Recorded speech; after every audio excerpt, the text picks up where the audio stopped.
God bless Philippines, God bless Luzon, Visayas, Mindanao.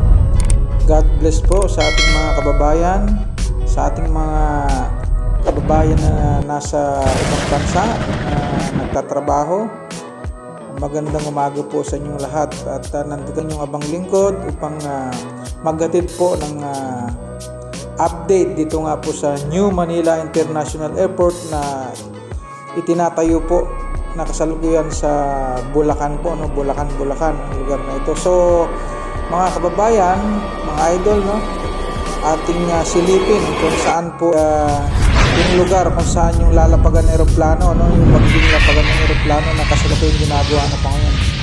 So kasalukuyan pong bumabiyahe tayo upang yung nga po puntahan ng lugar na yan, ano.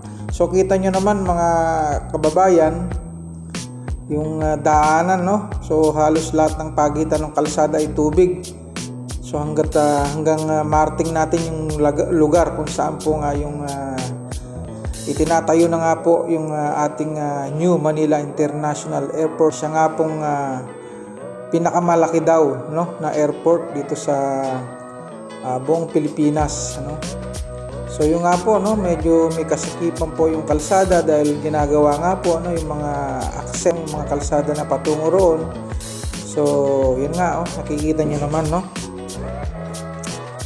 So yun nga mga kababayan, at ihahatid ko po sa inyo at papakita yung mga update, ano, yung kaganapan dito nga po sa nasabing New Manila International Airport Project, ano. So para ma-update ko po kayo, no, dun para sa mga yung nga po yung walang time na gumawi dito o walang time na makapamasyal, ano, para makita po ang naturang project. Pero nandito ako para kayo'y ilibot sa pamamagitan ng aking video ito.